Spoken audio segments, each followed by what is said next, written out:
Okay mga paps, ngayon nga pala linisin natin yung throttle body. Sa last video ko nilinis natin yung throttle body pero hindi natin siya binaklas ng buo. So ngayon gagawin natin, babaklasin natin siya ng buo, tapos lilinisin natin siya. Turo ko sa iyo paano magtanggal dyan at mag-reinstall ulit. Okay, kung paano lilinisin yung throttle body assembly niyan. Okay, simulan natin ito mga paps. Okay, una natin gagawin. Tanggalin natin yung negative terminal ng battery.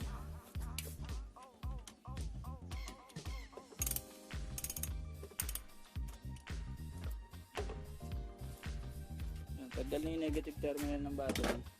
Tapos, tanggalin natin itong air filter housing. Node, sensor. Natin yan.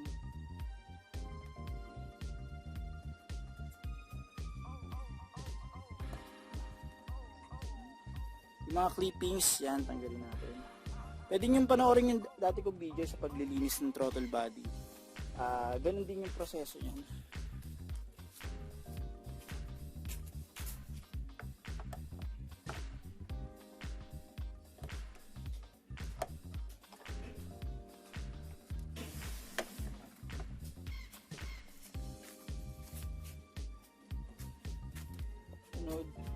Yung mga itong mga idle up hose, yan yung mga connection yung tanggalin natin.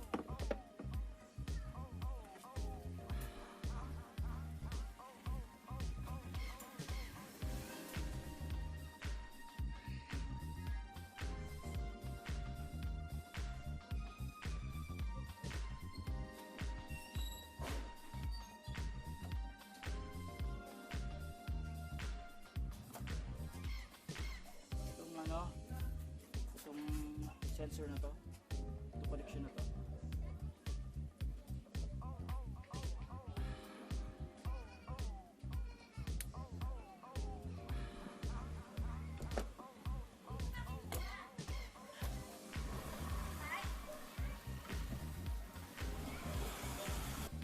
Ayan, so tanggal na itong mga to, yung mga hose. Kung natakot kayo, pwede nyo siya picturean para malaman nyo kung saan nakakonekta itong mga to. Itong mga hose na yan. So, tanggal na siya. Next, ito. Itong isang to. Nakakonekta siya dito sa housing niya.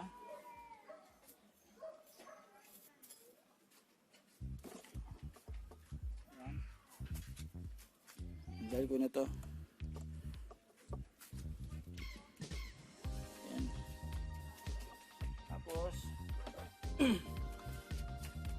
yung mga lock nya, yung mga screw nya. Ayan. Since natanggalan natin itong mga hose na to, yan. Itong air intake naman, itong malaki. Itong pinaka kasama yung housing tatanggalin natin. Tulad din yung nasa natin yung video. So meron siya dito. Yan. Ito.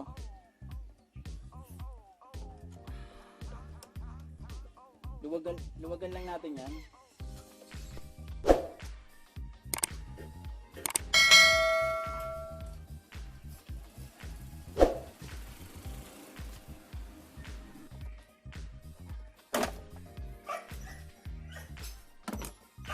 So ayan. Halos natin mga clips nito itong box.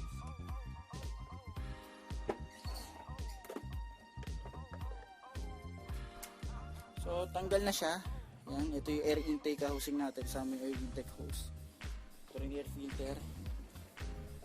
So ang gagawin natin ngayon is tatanggalin natin to. So yan na mga paps. Ang gagawin natin ngayon, yan na mga paps, tatanggalin natin to. Itong buong assembly nito, tatanggalin natin siya. So, bago natin tanggalin yon, tanggalin muna natin yung itong cap. Kasi may tatanggalin tayo dyan na tubo. Meron namang yun, tubig o galing sa radiator yun. So, para babawasan yung pressure niya pag tinanggal natin, pasinguin muna natin yung gamit ko. Binuksan ko lang siya. Ngayon,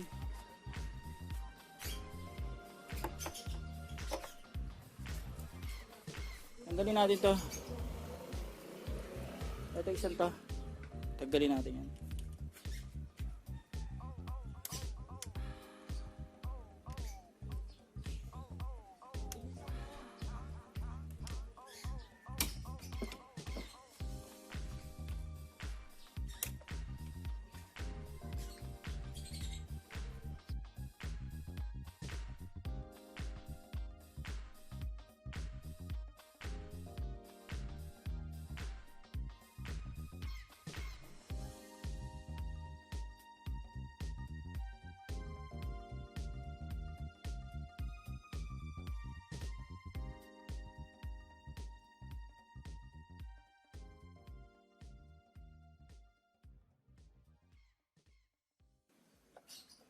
Pag ito, tatanggalin natin, may tutulo yan. Yan. Yan. Tutulo yan saka ito. Ito dalawa. Tanggalin na natin yung collection yan.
So, ito na siya. Ito na siya. Linisan natin ito ngayon. Ganun lang yung pagbabaklas niyan. Yan. Okay. Okay mga paps, ito siya. Sa last video ko, yun yung yung cleaning nito. Kaso mabilis ang cleaning lang. Yun, hindi ko siya binaklas. So, ayan. Makikita nyo. Ayan, madumi na siya yung loob niya. Yan. Ayan naman siya. So, makikita nyo madumi siya. Ngayon, linisin natin to. Yan. Ang lilinis, ang importante malinis yan, ito yan, loob, ito. Yan, yan, loob lang. Yan.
natin itong battery.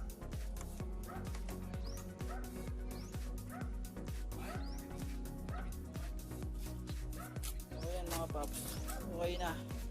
Sabitan natin yung throttle body. Ngayon, tanggal tayo ng battery. Kapag problema sa minor niyan, i-idle relearn lang natin o kaya patakbuhin natin.